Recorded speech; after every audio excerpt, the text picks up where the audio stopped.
Goblet of the Truth. The book of the entire teaching of the prophets. Teaching of the truth, teaching of the Spirit, teaching of the life.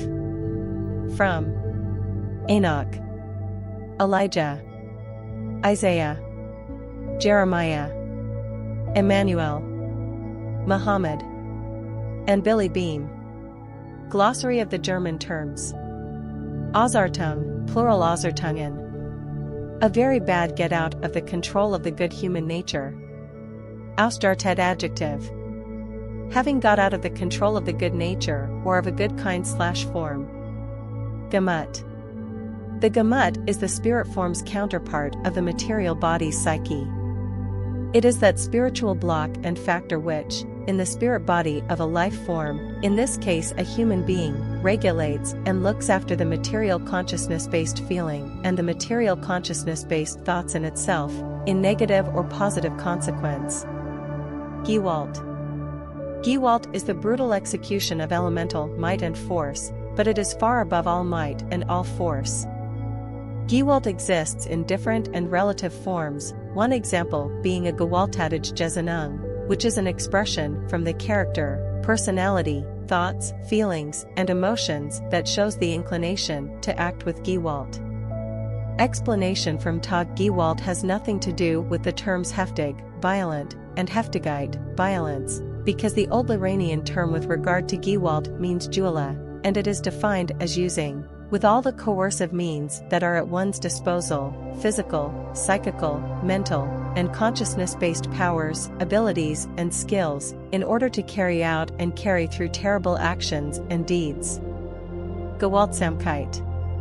The state or quality of being with Gewalt. A deed or behavior that is gewaltsam. Gewaltlosigkeit. The state or quality of being without.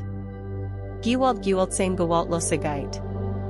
Something that is achieved in rationality and logic represents a Gewaltsamkeit. Rationality and logic stand for rightness against the illogical/unright, which is being confronted mightfully, however, in a form that is not destructive but constructive, i.e. gewaltlos, without Gewalt. Wesen, plural Wesen. A Wesen is an independently existing life form with its own individuality and personality in an impulse-based, instinct-based, or conscious consciousness form with evolution possibilities that are specifically directed towards everything, and with its own physical, psychical, relating to the psyche, conscious, part conscious, unconscious, impulse or instinct-based development forms, human being, animal, creature and plants. Wesenheit, plural Wesenheiten. An immaterial or material existence form without a self-determining possibility of evolution, in which case, however, this possibility can be given to a certain extent, such as with the creation universal consciousness, certain energies, stones, water and gases, etc. Goblet of the Truth. Introduction by Billy Eduard Albert Meier. Good or evil, what is human nature? No human being is fundamentally evil, because he or she is not genetically programmed by nature for Gewalt and manipulation. The abysses of the evil, the Gewalt, the revenge and retribution, the unhonesty and hatred as well as the jealousy and falseness as well as everything else that is austartet and unworthy of human beings only develop during the course of the life. And when these abysses of the evil open, it is not seldom the case that they open so wide that a human being who has lapsed into the evil can no longer find his or her way back to the good. No human being is by nature evil, acting with Gewalt and in this form in one or another kind and wise austartet, because no human being is fundamentally and genetically coded for Gewalt. The truth is that the evil in the human being is learned by him or her during the life, something which can happen even from an early stage of childhood or only later with advancing years. Indeed, there is no age limit placed on learning Gewalt acts, evil and every possible type of Ausartung, which means that even a human being who has lived a good, peaceful, and Gewalt-less life can suddenly lapse into acts of Gewalt in old age if he or she falls into the appropriate circumstances of living by means of which he or she leads himself or herself to Gewalt. Genetic programming only imposes on human beings reaction patterns and protection mechanisms, which are archaic, i.e. prehistoric reaction functions of fight, flight, or freezing. These are therefore reaction patterns that are possessed by many animals and other creatures, birds, fishes, reptiles, etc., and are controlled by the brain. In human beings, this is the oldest part of the brain stem. The brain stem responds to any conceivable and acute threat towards the conscious of the consciousness in a fully unconscious wise. Therefore, the consciousness cannot control the entire scenario of the threat response. The unconscious reaction process to the acute threat therefore prevents a control function of the consciousness, with the result that the consciousness only becomes conscious of the whole procedure due to the unconscious perception and resulting feelings. Therefore, when faced by an acute threat, a danger, etc., the brain stem responds with an unconscious perception and therefore also with unconscious thoughts which take place without the conscious of the consciousness being involved.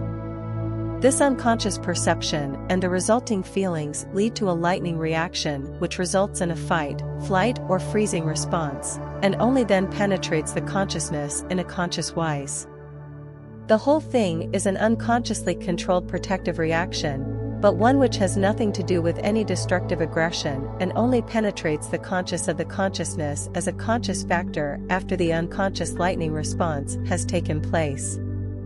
However, if unfavorable conditions and circumstances are given during this procedure, this can lead to an outburst, namely destructive aggression, because control over negative impulses is not part of our genetic programming either, rather it is something that has to be learned through a healthy consciousness activity, and thereby through a sound thought, feeling, and behavior world.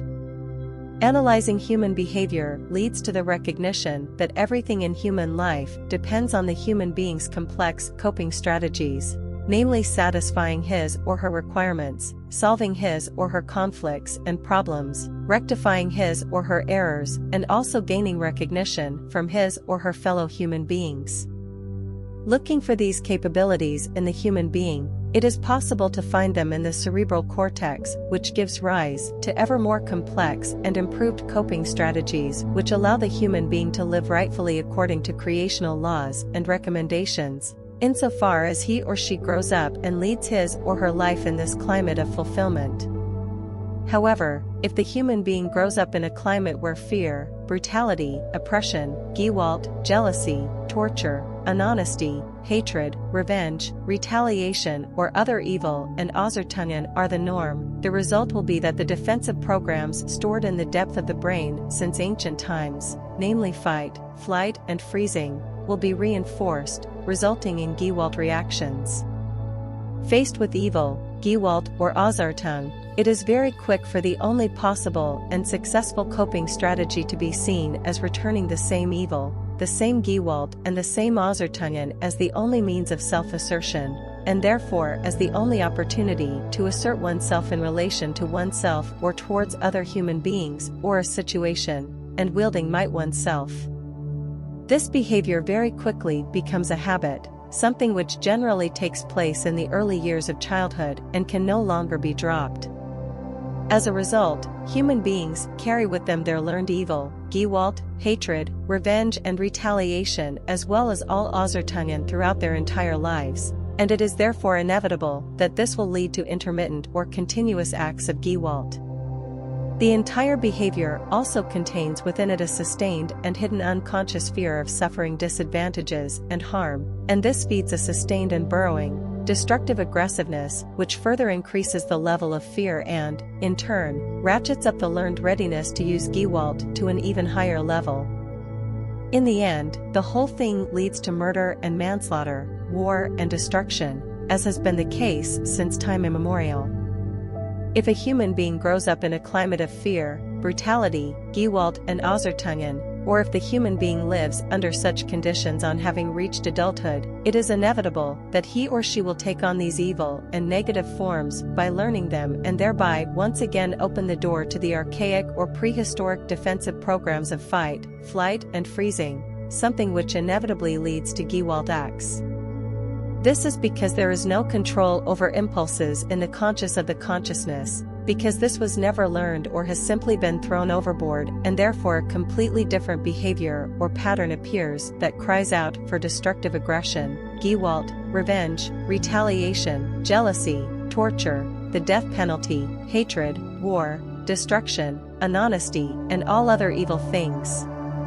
All the nerve groups cry out aggressively for attack, although other responses such as flight and freezing, as well as deceit, infamy, dignitylessness, contempt for human beings, and cowardice may be tied up in this and come to the fore when attacked.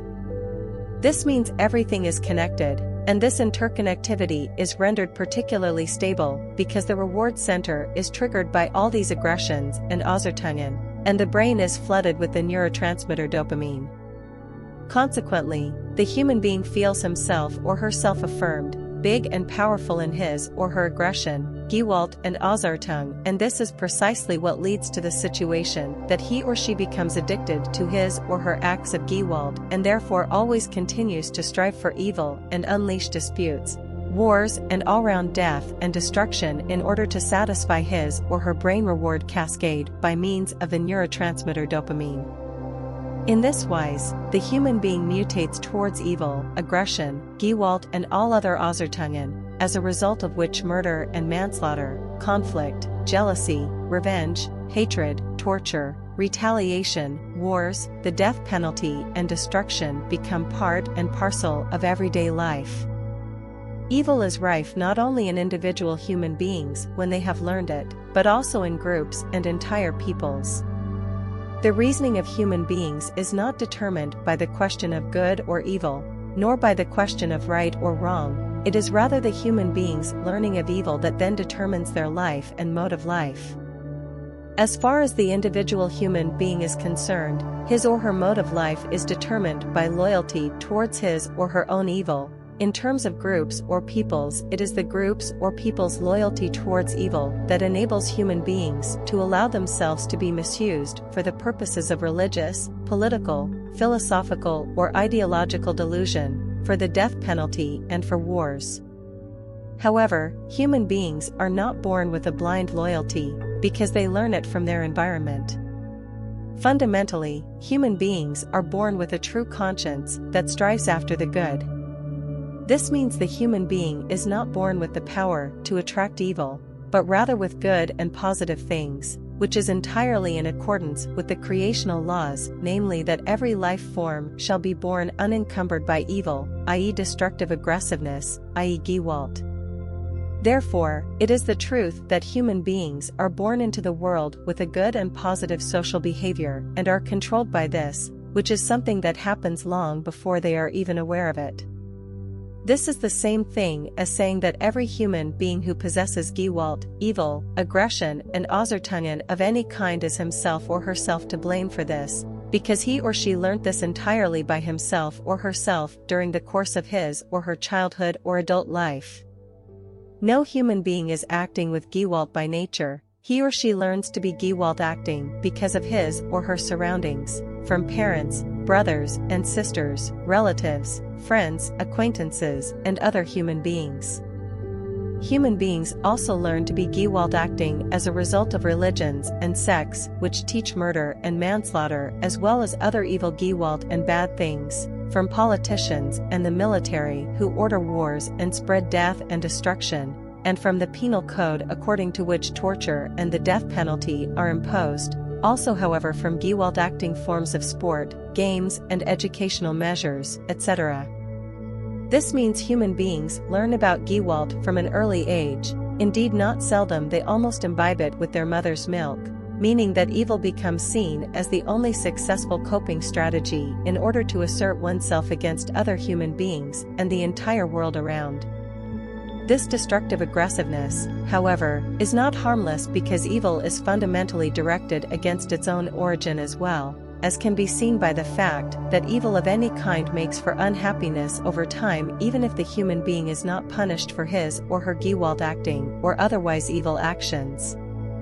Yet it is the reality that an individual will come to harm sooner or later through having done evil, because psychic stability weakens over time due to the pangs of a guilty conscience. This does not apply to human beings who have become entirely brutalized and callous, as well as irresponsible and conscienceless, something which also applies to those who kill as legal executioners or soldiers, knowing the judicial or military command is at their back and wrongly believing that their actions are rightful, which means that they do not develop a guilty conscience. It is the norm for doing evil, irrespective of what kind, that a guilty conscience will surface in the human being over time, therefore undermining the psychic stability. This psychic destabilization leads to severe depression, to an increased risk of suicide and the danger of becoming addicted to medicines, drugs, and alcohol. It is a fact that amongst human beings who have learned to do evil and have fallen into this trap, the percentage of suicides, pathological cravings, and depressions is 530 times greater than in human beings who have not lapsed into evil. This also applies if the deeds have never been investigated and the wrongdoers have never been consequently punished.